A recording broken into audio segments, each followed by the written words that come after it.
Hello students, welcome to the another lecture of your structure of atom. So last video में हमने velocity तक पढ़ा था. In this video we are going to start with the kinetic energy and then we'll learn potential energy, then total energy and then कुछ concept पढ़ेंगे हम इस video में. Okay. सो काइनेटिक एनर्जी हमने यहाँ पर खत्म किया था, सॉरी आपका वेलोसिटी हमने यहाँ पर खत्म किया था, आपका वेलोसिटी कैसे निकाल सकते हैं.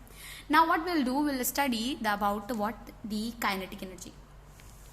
सो हमें जैसे पता है shell is having energy. Okay, एक चीज जान लो कि जब आपका इलेक्ट्रॉन किसी शेल में घूमता है तो वो शेल होती है जिसके पास एनर्जी होती है, ना कि वो इलेक्ट्रॉन. ओके, एंड वो इलेक्ट्रॉन उस शेल की एनर्जी में ही घूमता है. जैसे फॉर एग्जांपल ये आपका न्यूक्लियस है, ये आपकी शेल है. सो इलेक्ट्रॉन इस शेल में घूम रहा है बिकॉज इस शेल की कुछ एनर्जी है, इस वजह से इलेक्ट्रॉन घूम रहा है इस शेल में. सो जो हमारी बेसिक जो हमारी एनर्जी होती है that is comprise of two energies.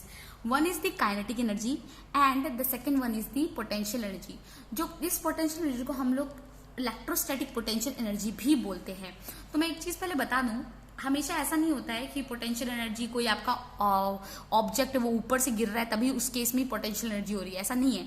कोई ऑब्जेक्ट ऊपर से गिर रहा है उसमें पोटेंशियल एनर्जी नहीं होती है. पोटेंशियल एनर्जी तब भी होती है जब कोई हम दो पार्टिकल चार्ज पार्टिकल लेते हैं.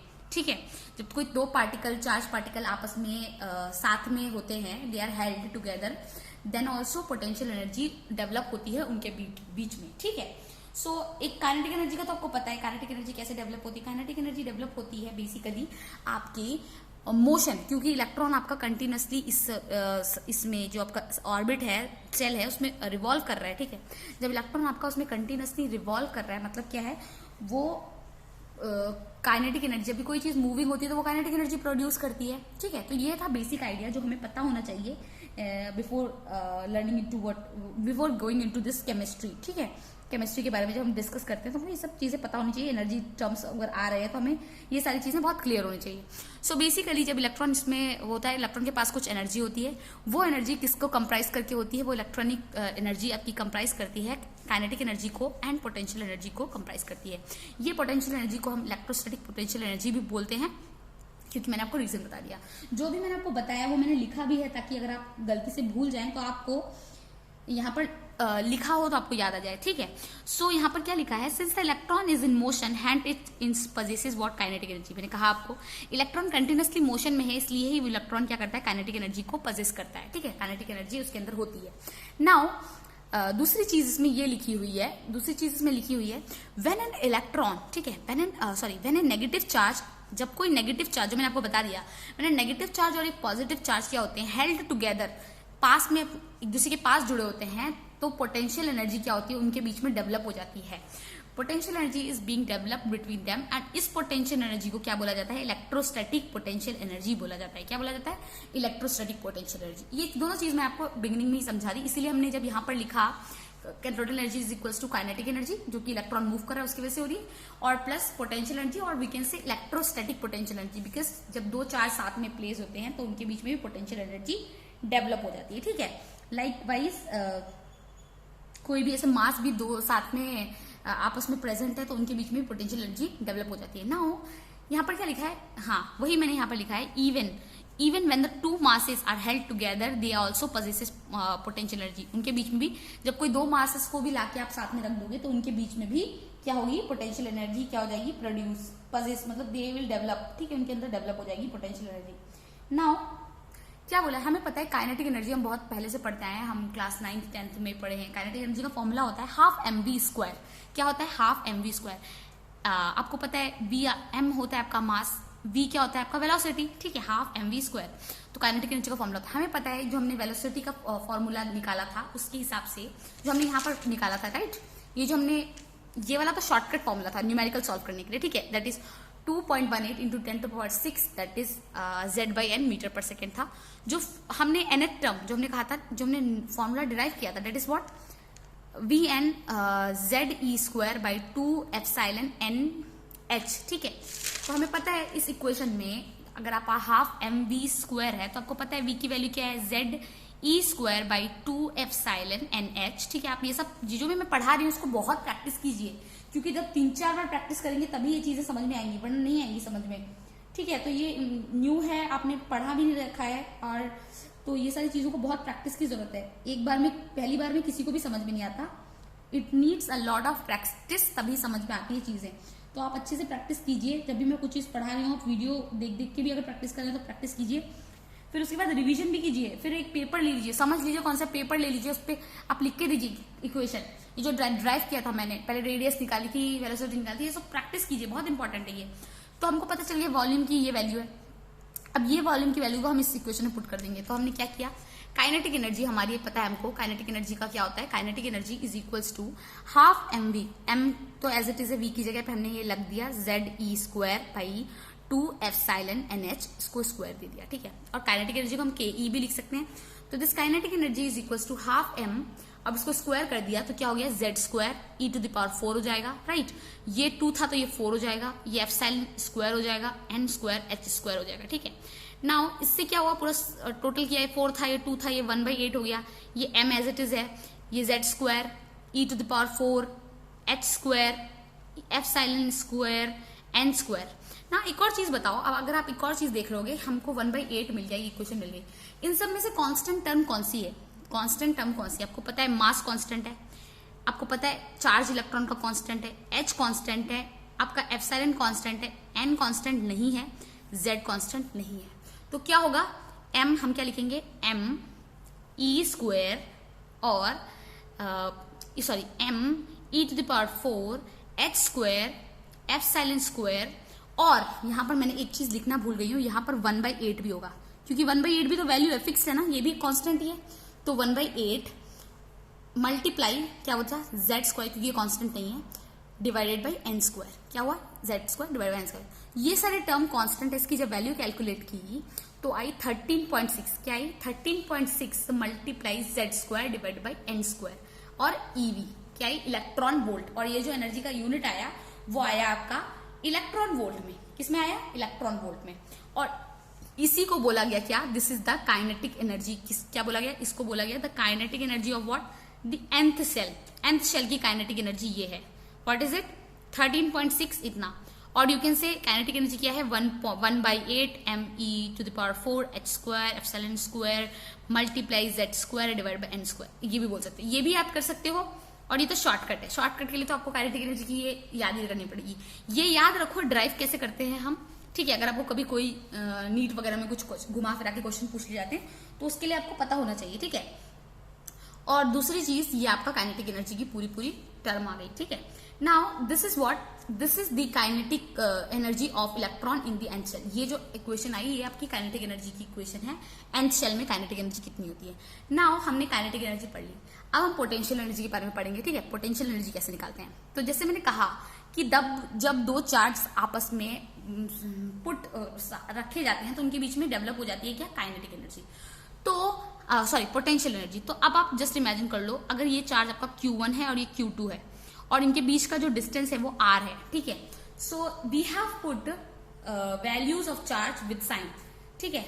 वी हैव टू पुट, ये बाद में ये बताऊंगी मैं आपको कैसे। जैसे ये आपका चार्ज है, ये आपका Q2 चार्ज है। अब आप मैं बोलूं इसके बीच में पोटेंशियल एनर्जी क्या होगी, ये आपका एक चार्ज दे रखा है, ये आपका एक चार्ज दे रखा है, आप बोलो पोटेंशियल एनर्जी क्या होगी। तो पोटेंशियल एनर्जी आपको पता है क्या होगी, 1/4 पाई एप्सिलॉन। पोटेंशियल एनर्जी का यही फॉर्मूला था, अगर आपको नहीं है पता है तो आप पता करो, यही फॉर्मूला होता है, ये आपको पता होना चाहिए, वेरी बेसिक। जैसे काइनेटिक एनर्जी का फॉर्मूला होता है जो कि फिक्स रहता है ना, kinetic energy is equals to half mv square होता है काइनेटिक एनर्जी का फॉर्मूला। वैसे पोटेंशियल एनर्जी का फॉर्मूला क्या होता है आपका, 1/4 pi epsilon Q1 multiply Q2 divide by R, ठीक है। तो ये होता है, याद रखो। और तो ये पोटेंशियल एनर्जी का फॉर्मूला है। तो ये Q1 Q2 अब क्या है, ये तो हमने नॉर्मल जनरल टर्म समझ लिया, ऐसे ही पोटेंशियल एनर्जी आपकी होती है। अब क्या करेंगे, हम एटम के पर्सपेक्टिव से समझने की कोशिश करेंगे, ठीक है। एटम आपको पता है क्या होता है एटम के अंदर, एटम के अंदर आपका दो चार्ज होते हैं, एक आपका इलेक्ट्रॉन का चार्ज होता है, एक आपका न्यूक्लियस का चार्ज होता है। ये आपका न्यूक्लियस और ये आपका क्या होता है, इलेक्ट्रॉन। तो इलेक्ट्रॉन के पास नेगेटिव चार्ज होता है, आपको पता है, न्यूक्लियस के पास पॉजिटिव चार्ज होता है। और उसकी वैल्यू क्या होती है, Ze, जो हमने पढ़ा था। न्यूक्लियस की वैल्यू क्या है, जो है उसके अंदर जो प्रोटॉन है प्रेजेंट, जितना इलेक्ट्रॉन है उतना ही तो है, राइट। मतलब इलेक्ट्रॉन का जितना नंबर, जैसे इलेक्ट्रॉन 1 है तो 1 इलेक्ट्रॉन, प्रोटॉन के पास कितना है, एक इलेक्ट्रॉन होगा। सेम पॉजिटिव साइन कर दो, प्लस -1 इलेक्ट्रॉन, तो ये प्लस हो गया। और ये z इसलिए मल्टीप्लाई करते हैं क्योंकि z is what, the atomic number. क्या, जैसे आप हीलियम के लिए ले रहे हो तो एटॉमिक नंबर 2 हो गया, लिथियम के ले रहे हो तो एटॉमिक नंबर 3 हो गया, तो ऐसे ही। तो ये था हमारा charge of what, charge of nucleus और आपका इलेक्ट्रॉन। तो दोनों भी दो, ये भी मान लिया, दो भी कंसिडर करिए, ये भी दो आपस में चार्ज है, ये एक चार्ज है, ये दूसरा चार्ज है, ठीक है। अब क्या करेंगे हम, अब हम ये फॉर्मूला लगाएंगे, potential energy is equal to half 1/4 pi epsilon Q1 Q2 by R। अब बताओ यहाँ पे Q1 अगर हम इलेक्ट्रॉन को मान लेते हैं, Q2 क्या मानेंगे, प्लस Ze न्यूक्लियस के चार्ज को मानेंगे। तो जब हम इसमें लिखेंगे ना तो we have to write what, we have to write the charge with symbol. क्यों सिंबल में लिखना है, क्योंकि हम यहाँ पे पोटेंशियल एनर्जी कैलकुलेट करना है, हमको सिंबल लगाना है, जो चार्ज का सिंबल है। अगर पॉजिटिव सिंबल है चार्ज का तो पॉजिटिव लगाओ, नेगेटिव है तो नेगेटिव लगाओ। ये चीज याद रखना पोटेंशियल एनर्जी के केस में, you have to put the charge of the symbol, मतलब you have to put the symbol of the charge, ठीक है, not charge of the symbol, sorry, you have to put the symbol of the charge. तो यहाँ पे हमको पता है electron negative होता है तो हमने यहाँ पे पुट किया हाफ 4 पाई एप्सिलॉन, और आपको पता है इलेक्ट्रॉन का चार्ज क्या होता है, नेगेटिव होता है, तो ये ब्रैकेट में डाल के नेगेटिव लिखा। न्यूक्लियस का चार्ज ये पॉजिटिव होता है, चाहो तो उसको भी ब्रैकेट में डाल के पॉजिटिव लिख सकते हो, पर जरूरत नहीं है, पॉजिटिव तो अंडरस्टूड ही होता है, राइट। देन पोटेंशियल एनर्जी क्या हुई, आपने इसको सॉल्व किया तो -1/4, ये माइनस यहाँ पे आ गया 1/4 पाई एप्सिलॉन, ठीक है। और ये z और ई क्या हो गया, E²/r, क्या हो गया, E²/r। आर की वैल्यू, आर आया यहाँ पर, आर की वैल्यू हमें पता है, हमने फर्स्ट वीडियो में कैलकुलेट की थी। आर की वैल्यू क्या आई थी हमारी, फर्स्ट वीडियो हमने, I think last to last video में हमने कैलकुलेट की थी आर की वैल्यू ऑफ एन टर्म। हाँ, आर की वैल्यू ये आई थी हमारी, R is equal to n² epsilon divided by pi m ZE², ये आई थी वैल्यू, राइट। तो अब हम इस वैल्यू को, आर की वैल्यू जो आई है, इसको यहाँ पर पुट कर देंगे, ठीक है। ये आपकी आर की वैल्यू है, n² एप्सिलॉन, ठीक है, एप्सिलॉन, और क्या है आपका पाई m ZE²। अब हमने पोटेंशियल एनर्जी का फॉर्मूला लगा दिया, हमको पता है पोटेंशियल एनर्जी डिनोमिनेटर में आ रहा है, याद रखो, ये डिनोमिनेटर में अगर आ रहा है तो आप अगर यहाँ वैल्यू पुट करोगे, आर की वैल्यू अगर आप ये पुट करोगे तो ये जो टर्म है वो आपकी न्यूमरेटर में चली जाएगी, क्योंकि डिनोमिनेटर में आ रहा है, ठीक है। तो क्या करोगे आप, माइनस माइनस है क्योंकि 1/4 पाई एप्सिलॉन, ठीक है, और ZE² NH, हमको ये पता है n² h² एप्सिलॉन, और जो डिनोमिनेटर में था वो क्या हो गया आपका, न्यूमरेटर में चला गया, पाई m ZE²। अब देख लो क्या क्या इसमें से कैंसिल होने वाला है, आपका पाई और पाई कैंसिल हो जाएगा, और इसमें से आई थिंक कोई भी चीज कैंसिल नहीं होगी, कोई भी चीज कैंसिल नहीं हो रही, क्योंकि ये कैंसिल हो सकता था पर ये तो न्यूमरेटर में चला गया है, राइट, क्योंकि ये डिवीजन में था, ये वाला टर्म, राइट, ये न्यूमरेटर में चला गया तो मल्टीप्लाई होगा। तो क्या होगा, m z, 2 z हो गए तो Z², यहाँ पर एक E², एक E² e⁴ हो गया। डिनोमिनेटर में क्या बचा, 4 बचा, एप्सिलॉन बचा, एप्सिलॉन है, यहाँ पर भी एक एप्सिलॉन है, 2 एप्सिलॉन स्क्वायर हो गया, n² h² बन गया ना। हमारे पास ये पोटेंशियल एनर्जी की इक्वेशन आ गई। अब इस इक्वेशन को सॉल्व करने के लिए, जैसे मैंने बताया, थोड़ा बहुत हमें ट्रिक्स एंड टैक्टिक्स यूज करना पड़ता है। जब भी हमें कोई फॉर्मूला, मतलब हमें कुछ चीजें कंपैरिजन करनी है ना, तो हमें थोड़ा बहुत चेंज करना है। इसलिए मैंने बोला ये सब डेरिवेशन है, डेरिवेशन में हम कुछ भी करते हैं, ठीक है, कुछ एज्यूम करते हैं, कुछ काटते हैं, कुछ तो आपको भी एज्यूम करना पड़ेगा टोटली, ठीक है। तो now multiply and divide by 2 on right hand side. Right hand side क्या है, ये राइट हैंड साइड है, राइट। यहाँ पर मल्टीप्लाई और डिवाइड करना है किससे, 2 के साथ, ठीक है, मल्टीप्लाई एंड डिवाइड बाई 2। तो अगर पोटेंशियल एनर्जी यहाँ पर अगर मल्टीप्लाई कर दो 2 के साथ और डिवाइड भी कर दो 2 के साथ, तो मतलब ये 2 और ये 2 4 8 हो जाएगा ये, ठीक है, और ये तो 2 ही रहेगा। तो बेसिकली इसमें से अगर हम देखा जाए तो हमारा ये क्या आ गया, 8 आ गया, राइट, 1/8 ही हो गया ना, ये तो मतलब यहाँ पर 1 है तो 1/8 हो गया। और आपका इसमें से कांस्टेंट टर्म छाट लो, कांस्टेंट टर्म क्या हुई, m कांस्टेंट हुआ, e⁴ कांस्टेंट हुआ, z तो आपका कांस्टेंट नहीं है, Z² यहाँ पर लिख दो, ठीक है। देन एप्सिलॉन कांस्टेंट हुआ, h² कांस्टेंट हुआ, बट ये आपका जो n² है वो तो कोई कांस्टेंट नहीं है, आपने n² ऐसे जस्ट लिख दिया, Z²/n², और मल्टीप्लाई व्हाट 2 भी है।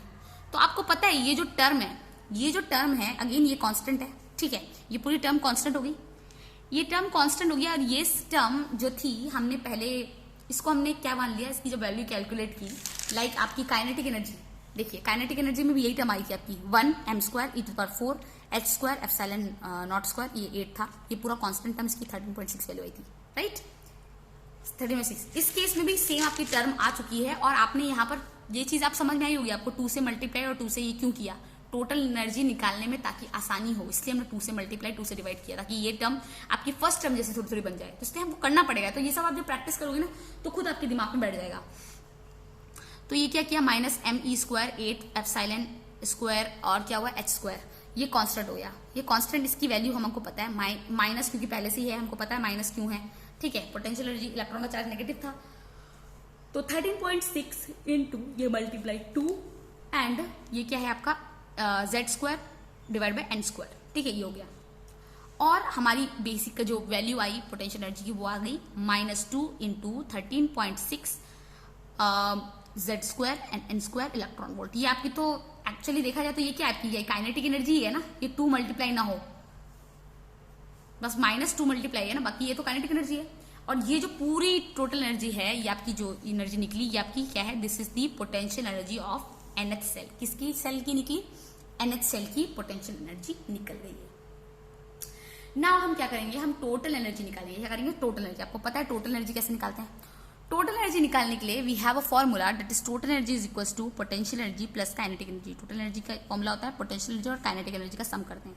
सो टोटल एनर्जी का फॉर्मूला होता है पोटेंशियल एनर्जी, हमको पता है, हमने यहाँ पे कैलकुलेट किया, -2 into 13.6 z² by n² electron volt. तो यहाँ पर लिख दिया -2 plus multiply 13.6 z² divide by n² plus kinetic energy क्या है, काइनेटिक एनर्जी आपकी ये रही, काइनेटिक एनर्जी है आपकी 13.6 into z² by n² electron volt, ठीक है, इलेक्ट्रॉन वोल्ट। अब इसको यहाँ पे पुट कर दिया, ठीक है, तो यहाँ पर पुट कर दिया 13.6 z² n²। अब ये देखो, ये 13.6, ये 2 -2, तो -2 है, ये 13 है, तो 2 और यहाँ पर एक्चुअली 1 है, अंडरस्टूड तो होता है 1, तो ये क्या आ जाएगा -13.6, क्या हो जाएगा -13.6 into z² n² electron volt, ठीक है। और ये आ गई आपकी क्या, the total energy of electron in any shell is coming out to be negative. और ये क्या है, आपकी टोटल एनर्जी ऑफ इलेक्ट्रॉन है। क्या है, total energy of electron in any shell, कोई भी शेल में जो टोटल एनर्जी ऑफ इलेक्ट्रॉन ये है। कैसे डिपेंड करेगा, जैसे फॉर एग्जांपल ये NH सेल की है, तो ये आपने NH सेल मान लिया। अगर मान लो फर्स्ट शेल के लिए, फर्स्ट शेल के लिए कर रहे हो और किस एटम के लिए, हाइड्रोजन एटम के लिए, तो आपको पता है Z की वैल्यू हाइड्रोजन के लिए 1 होगी और N की वैल्यू फिर यहाँ पे 1 है, तो फर्स्ट शेल है तो N की वैल्यू भी 1 होगी, तो क्या -13.6 आ जाएगा। तो ऐसे ही है। सो बेसिकली ये क्या है, ये है आपका total energy of electron in any shell is coming out to be, क्या आता है, it's coming out to be negative.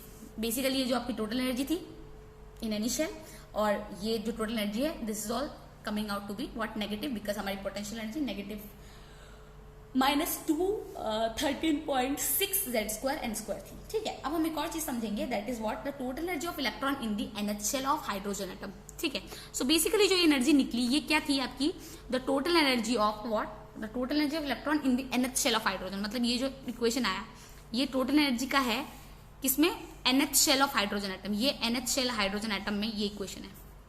अब हम क्या करते हैं, फॉर हाइड्रोजन एटम ही मान लो आपको पता है Z की वैल्यू 1 हो जाएगी, ठीक है, Z की वैल्यू तो 1 हो जाएगी। अब क्या करेंगे, हम N की वैल्यू से डिफर करते रहेंगे।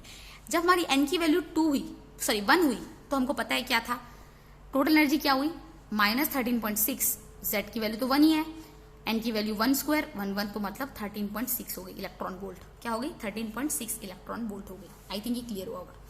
नाउ N की वैल्यू 2 है, Z की वैल्यू तो 1 ही है, तो क्या हुआ, -13.6 इंटू 1² बाई 2², और ये 2 तो 4 हो जाएगा, -13.6 4, और उसको मल्टीप्लाई किया तो क्या आया, -3/4 इलेक्ट्रॉन वोल्ट। क्या आ गया, -3/4 इलेक्ट्रॉन। नाउ N की वैल्यू जब 3 थी, तो 3 देखा गया, तो यहाँ माइनस टोटल एनर्जी निकाली -13.6 और multiply 1² 3 divide by 3² that is equals to -13.6 divided by what, 9। किससे डिवाइड किया, 9 के साथ डिवाइड किया, ठीक है, दैट इज 9 के साथ डिवाइड किया, that is equals to what, -1.51, और ये क्या आ गया, इलेक्ट्रॉन वोल्ट। क्या आ गया, ये इलेक्ट्रॉन वोल्ट की वैल्यू हो गई। नाउ 1 जब N की वैल्यू 4 हुई, N की वैल्यू जो 4 हुई, इलेक्ट्रॉन यहाँ पर 4 आ गया, 4 से स्क्वायर कर दिया, और इसकी value 13.6 divide by 16 that is equals to -0.85 electron volt आ गया, ठीक है। तो इतना आ गया, आई थिंक इतना समझ में आया होगा। तो बेसिकली आप देख रहे हो, इसकी 13.6 थी, इसकी 3.4 थी, इसकी माइनस है ना, -13.6 थी, -3.4 थी, -1.51 थी, -0.85 इलेक्ट्रॉन वोल्ट थी। तो अगर मैं पूछूं इन सब में से सबसे ज्यादा एनर्जी किसकी है, अब देखो कि अगर आप नेगेटिव साइन हटा दो तो सबसे ज्यादा एनर्जी इसकी है, बट यहाँ पर नेगेटिव साइन है तो जो नंबर सबसे ज्यादा है उसकी एनर्जी सबसे कम है, क्योंकि ये 13.6 तो है बट ये नेगेटिव 13.6 है, तो इसकी एनर्जी सबसे कम है और इसकी एनर्जी सबसे ज्यादा है 0.85। तो इन सब में से एनर्जी सबसे ज्यादा है। और अगर मैं हाइड्रोजन एटम की बात करूं कि कैसे पर्सपेक्टिव लेके कैसे हाइड्रोजन एटम में ये चीजें हो रही होंगी, उसकी अगर मैं बात करूं तो वो कैसे होगा, देखिए जैसे फॉर एग्जाम्पल ये आपका हाइड्रोजन एटम है, ठीक है, ये हाइड्रोजन एटम है, इसका न्यूक्लियस है, ये उसका फर्स्ट शेल हो गया, ये उसकी सेकेंड शेल हो गई, ये उसकी थर्ड शेल हो गई एंड ये उसकी फोर्थ शेल हो गई। क्या होगी? फोर्थ शेल हो गई। नाउ हम फर्स्ट शेल की एनर्जी -13.6 थी, सेकेंड शेल की जो एनर्जी थी -3.4 थी, थर्ड शेल की -1.51 थी, फोर्थ शेल की -0.85 थी। कितनी थी? 0.85 थी एनर्जी, ठीक है। नाउ ये सब तो हो गई। अब एक चीज गौर करो, हम जैसे ही फर्स्ट शेल से लास्ट शेल की तरफ आ रहे हैं, क्या हो रहा है? एनर्जी क्या हो रही है? एनर्जी ऑफ इलेक्ट्रॉन क्या हो रही है? इंक्रीज कर रही है। तो सबसे मिनिमम जो एनर्जी थी वो क्या थी? -13.6 जो मिनिमम एनर्जी थी, और बढ़ते बढ़ते 0.85 आ गई। क्या हो गई? तो हम जब न्यूक्लियस की तरफ फर्स्ट शेल से इधर की तरफ आ रहे हैं तो आपकी क्या हो रही है? एनर्जी इंक्रीज कर रही है। मतलब जो लोएस्ट जो एनर्जी है वो क्या है? फर्स्ट शेल की है। मतलब जो lowest energy is in the first shell and इस अगर हाइड्रोजन का हमने जो अभी एग्जांपल लिया 4 तक, ठीक है, तो lowest energy is in the first shell and the highest energy किस में है? In the fourth shell, because it is a negative value. क्यों है वो मैंने बता दिया आपको। फर्स्ट सेल की सबसे लेस इसलिए क्योंकि ये नेगेटिव वैल्यू है, ऑल्दो ज्यादा है 13.6 बट नेगेटिव 13.6 है, इसलिए सबसे कम है, लोएस्ट है, मिनिमम। और इसी केस में कंसिडर किया जाए तो -0.85 क्या है? आपकी फोर्थ सेल की सबसे ज्यादा हाईएस्ट एनर्जी है, ठीक है। नाउ हम एक और चीज देखेंगे, दैट इज व्हेन इलेक्ट्रॉन, जैसे जैसे इलेक्ट्रॉन, जो मैंने आपको भी समझाया, जैसे जैसे electron is moving away from the nucleus, energy is means it is getting free. Means what is getting free? Electron, when electron is moving away from the nucleus means it is getting free, means electron is getting free। ये it मतलब electron. जैसे जैसे electron, क्यों सबसे ज्यादा कम energy है? देखो energy सबसे कम क्यों है? जब इलेक्ट्रॉन सबसे ज्यादा पास था, ठीक है, देखो जब इलेक्ट्रॉन सबसे ज्यादा पास था इसके, ठीक है, न्यूक्लियस के, तो इस न्यूक्लियस का इस पे चार्ज मतलब इलेक्ट्रोस्टैटिक फोर्स ऑफ अट्रैक्शन था, तो इसको बांध के रखा था अपने पास, ठीक है, बांध के रखा था अपने पास, इसलिए इसकी एनर्जी इतनी ज्यादा थी। जैसे जैसे दूर जा रहा है इलेक्ट्रॉन, तो उसकी इलेक्ट्रॉन एंड न्यूक्लियस का बीच का जो इंटरेक्शन है वो भी कम हो जाएगा, जो उसके बीच में फोर्स ऑफ अट्रैक्शन काम कर रहा था वो भी कम हो जाएगा। एक टाइम के बाद ज्यादा ज्यादा ये 0 हो जाएगा इनके बीच का अट्रैक्शन। तो बेसिकली उस अट्रैक्शन के लिए जो एनर्जी लग रही है वही तो आपकी इलेक्ट्रोस्टैटिक एनर्जी है, वही तो आपकी एनर्जी है जो हम बता रहे हैं एनर्जी निकल रही है, ठीक है। तो यही बोला हुआ है, जैसे जैसे इलेक्ट्रॉन दूर जा रहा है, मतलब क्या हो रहा है? When electron is moving away from the nucleus means it is getting what? It is getting free. क्या हो रहा है? वो फ्री होता जा रहा है। सो हम क्या बोल सकते हैं? मिनिमम एनर्जी ऑफ इलेक्ट्रॉन क्या होती है? मिनिमम एनर्जी ऑफ इलेक्ट्रॉन होती है आपकी, ये तो आप आंख बंद करके याद कर लो, that is what? -13.6 electron volt. ये इलेक्ट्रॉन की मिनिमम एनर्जी होती है। Now maximum energy of electron के लिए आप एक चीज समझिए, जैसे सबसे पहले ये आपकी शेल थी हाइड्रोजन एटम के लिए, देख लो कोई भी एटम ले लो, मान लो आप कि अब यह कोई एटम है, कोई भी एटम है, ये फर्स्ट शेल के लिए जो हमारी एनर्जी थी 13.6 थी, ठीक है, 13.6 थी। अब धीरे धीरे आपकी ये दूसरी सेल आई, ये तीसरी सेल आई, ये चौथी सेल आई, ये पांचवी सेल आई, क्या हो रहा है? आपकी वैल्यू 13.6, 3.4, 1.51, 0.85, और मान लो N5, N6, N7, N shell के लिए, N5 सेल के लिए, मतलब 5th शेल के लिए, 6th शेल के लिए, 7th शेल के लिए, 8th शेल के लिए, nth शेल के लिए, मतलब N tends to what? Infinity. Infinity shell के लिए जब शेल आपकी इन्फिनिटी हो गई, इन्फिनिटी मतलब कोई अप्रोच तो कर नहीं सकते ना, आपको देख तो नहीं सकते। इन्फिनिटी मतलब इतना ज्यादा कि हम काउंट ना कर सके, इतनी दूर चली गई होगी शेल, बहुत दूर चली गई, मतलब ऐसे ज्यादा कि बहुत दूर, उसको हमने इन्फिनिटी मान लिया। मतलब लेट अस सपोज जो शेल है वो इन्फिनिटी पे है, मतलब या मान लो इन्फिनिटी शेल है, ठीक है, तो क्या होगा अब हम उसको देखेंगे। So maximum energy of electron अगर हमारा एन जो है इन्फिनिटी पे है, क्योंकि हम जैसे जैसे ये था पॉजिटिव चार्ज, जैसे जैसे आगे जा रहे हैं क्या हो रहा है? एनर्जी क्या हो रहा है? बढ़ रहा है। तो मतलब मैक्सिमम एनर्जी के लिए क्या होगा? अगर आपका इलेक्ट्रॉन जो शेल है वो अगर इन्फिनिटी है, शेल की नंबर जो इन्फिनिटी है, इन्फिनिटी नंबर ऑफ शेल है, जैसे 5th नंबर शेल था, 6th नंबर शेल था, वैसे इन्फिनिटी नंबर अगर शेल है तो टोटल एनर्जी का जो फॉर्मूला है -13.6 Z² by N, ठीक है, Z² by ये n नहीं होगा, ये n स्क्वायर होता है, ठीक है। ये फॉर्मूला याद रखना है, गलती से मैंने लिख दिया z square by n square electron volt. आपको n की वैल्यू क्या है, आपको पता है n की वैल्यू इन्फिनिटी है, और यहाँ पर आपने 13.6 z स्क्वायर और इन्फिनिटी लग दिया। आपको पता है anything to the number infinity, कोई नंबर को इन्फिनिटी से डिवाइड करो तो क्या हो जाता है, जीरो। क्या होता है, जीरो। कोई भी नंबर है 1/इन्फिनिटी भी जीरो होता है आपका, तो कोई भी नंबर को इन्फिनिटी से डिवाइड करोगे, जब इसको डिवाइड कर दोगे तो क्या हो जाएगा, जीरो। और जीरो को मल्टीप्लाई कर दोगे 13.6 से, तो पूरा टर्म आपका जीरो हो जाएगा। क्या हो जाएगी, टोटल एनर्जी क्या आ जाएगी आपकी, जीरो आ जाएगी। हैंस इसका मतलब ये हुआ कि जब इलेक्ट्रॉन यहाँ पर था और ये शेल की एनर्जी इतनी कम थी, इसकी सबसे ज्यादा थी, मतलब मैक्सिमम एनर्जी थी, फिर इसकी सबसे इसकी लीस्ट थी हाइड्रोजन एटम के लिए, मतलब हमने 4 सेल ही कंसिडर किए थे। वैसे अगर हम जाते जाएंगे तो एनर्जी जो मैक्सिमम एनर्जी जो होगी वो होगी जीरो। क्या होगी, जीरो। जब n इन्फिनिटी पे है तो एनर्जी क्या है, जीरो। मतलब जब उसकी n की जो मतलब शेल जो है वो इन्फिनिटी शेल है तो उसमें एनर्जी क्या होगी, उसकी जीरो होगी, ठीक है, वही बोला हुआ है।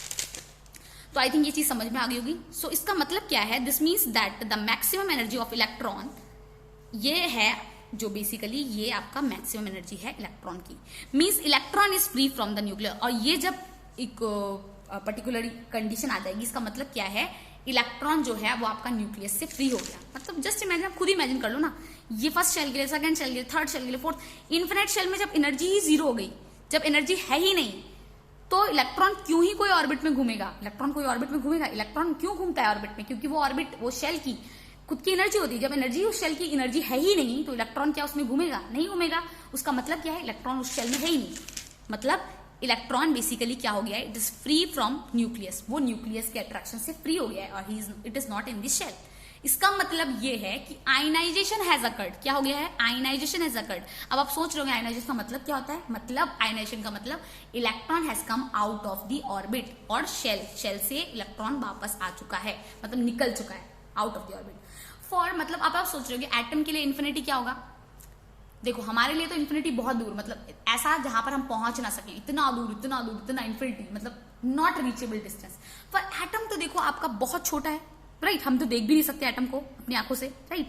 तो एटम है, उसके अंदर न्यूक्लियस है, ये आपका एटम है, ठीक है, न्यूक्लियस बहुत छोटा सा, उसके अंदर एटम है, तो एटम तो बहुत छोटा है। उसके लिए इन्फिनिटी का मतलब क्या है, अप्रॉक्सी मान लो 10 एंगस्ट्रॉम टू 20 एंगस्ट्रॉम। एंगस्ट्रॉम क्या होता है, 10⁻⁻10 होता है ना मीटर, तो इतना मतलब 10⁻⁻10 मीटर। तो इसके लिए अप्रोक्सीमेट जो इन्फिनिटी होती है एटम के लिए वो 10⁻10 मीटर, मतलब 10 एंगस्ट्रॉम से 20 एंगस्ट्रॉम के बीच होती है, वही याद रखो, ठीक है। इसको तो आराम से मिल सकता है। तो ये था व्हाट, क्या हमारा जो हमने पढ़ा आपकी टोटल एनर्जी का कंसेप्ट था। और इसी तरह से अगर आप यहां पर क्या करोगे, कोई और एटम ले लो, ये तो हमने हाइड्रोजन के केस ले लिया था, ठीक है, वैसे कोई और एटम है, उसकी भी एनर्जी चेंज होती रहेगी, ठीक है, समय के साथ चेंज दूसरी एनर्जी होती रहेगी, ठीक है। अब अगर यहाँ पर हीलियम ले लिया था आपने, आपको पता है हीलियम के लिए आपकी फर्स्ट शेल नंबर तो सेम ही है, second and then third then fourth, but क्या होगा यहाँ पर आपका Z की वैल्यू 2 हो जाएगी। सेम आप यहाँ पर आपको कोई भी इक्वेशन दिया जाएगा, अगर आपको बोला है कि आपको टोटल एनर्जी निकालनी है, आपको क्या करना है, टोटल एनर्जी निकालनी है हीलियम के लिए, तो आपको पता है Z की वैल्यू हीलियम के लिए क्या है, 2, तो आप क्या पुट करोगे, हीलियम के लिए निकाल रहे हो, Z की वैल्यू 2 हो गई, तो टोटल एनर्जी, और आपको बोला है फर्स्ट शेल के लिए निकालो, सेकंड शेल के लिए निकालो, थर्ड शेल के लिए निकालो, तो आप क्या करोगे, टोटल एनर्जी -13.6, आप Z की जगह पे क्या करोगे, क्योंकि आपका हीलियम है तो 2 लिखोगे, 2 का स्क्वायर डिवाइड बाय n की वैल्यू फर्स्ट शेल के लिए पहले 1 ले लो, तो क्या हो जाएगा, ये आपका हो जाएगा -13.6 हो जाएगा इंटू व्हाट 4 हो जाएगा, क्या हो जाएगा 4 हो जाएगा, ठीक है 4 हो जाएगा, क्योंकि डिनोमिनेटर 1 ही है। वैसे ही आप सेकंड शेल के लिए लोगे तो यहाँ पे 2 हो जाएगा, ये तो 4 रहेगा, ये 2 हो जाएगा, कट जाएगा तो 2 बच जाएगा, राइट। देन 3 ले लोगे शेल तो 3 हो जाएगा, राइट, जब 3 शेल ले लोगे तो 3 हो जाएगा, और यहाँ पर ये तो नंबर तो सेम ही रहेगा 2, तो ये तो 4 हो जाएगा, ये 3 का स्क्वायर मतलब 6, ये भी थोड़ा बहुत कट के जो भी आएगा आप उसको सॉल्व कर लोगे। वैसे किसी भी एटम, लिथियम के लिए भी ले सकते हो, लिथियम के लिए Z की वैल्यू 3 हो जाएगी, बेरिलियम के लिए Z की वैल्यू 4 हो जाएगी, Z मतलब तो एटॉमिक नंबर ही है, राइट। और वैसे ही आपका क्या बोलते हैं, बोरॉन के लिए 5, कार्बन के लिए 6, ऐसे ही सब हो जाएगा। तो इसी के साथ हम यहीं पे स्टॉप करते हैं लेक्चर, और जितना भी मैंने पढ़ाया है, ठीक है, हमने यहाँ तक पढ़ा है। जो इसका एक सेकंड, जो मैंने आपको कहा था 6th पोस्टुलेट, जो मैंने कहा था इलेक्ट्रॉन अपनी एनर्जी नहीं बदलता है, ठीक है, अब उससे जो कंट्राडिक्टरी स्टेटमेंट था वो आने वाला है, तो मैं नेक्स्ट वीडियो में उसको कवर करूंगी, और ये टॉपिक हम यहाँ पे खत्म करने की कोशिश करेंगे। जो भी पोस्टुलेट है, अभी भी पोस्टुलेट ही चल रहे हैं, बोर्ड की थोड़ी थोड़ी डिटेल में स्टडी कर रहे हैं क्योंकि इट्स वेरी इंपॉर्टेंट, और एग्जाम में इतने डिटेल में आएगा नहीं, आपको एग्जाम में बस क्वेश्चन पूछ लिया जाएगा कि ये बता दो एनर्जी, टोटल एनर्जी का, बट अगर आपने इतने डिटेल में समझा नहीं है तो क्या आप एग्जाम में क्वेश्चन कर पाओगे, खुद ही सोचो। इसलिए मेरे डिटेल में पढ़ाने का मतलब बनता है, इसलिए मैं आपको डिटेल में पढ़ा रही हूँ, ठीक है। इसलिए आपको हर एक चीज समझा रही हूँ डिटेल में, ताकि आपको सब कुछ अच्छे से समझ में आए, क्योंकि मैं चाहूँ तो एकदम आपकी बुक से पढ़ा के खत्म कर सकती हूँ, but why am going in detail, ताकि आपको एक एक चीज क्लियर हो। तो नेक्स्ट वीडियो में हम आपका स्टैटिस्टिक्स पोस्टुलेट को डिस्कस करते हैं, उसके बाद हम बोर को खत्म करके हमारे पास और भी वेवलेंथ का है, वेवलेंथ का मॉडल है, डी ब्रॉगली वेवलेंथ है, वो पढ़ेंगे। So student, this is for today's class, thank you.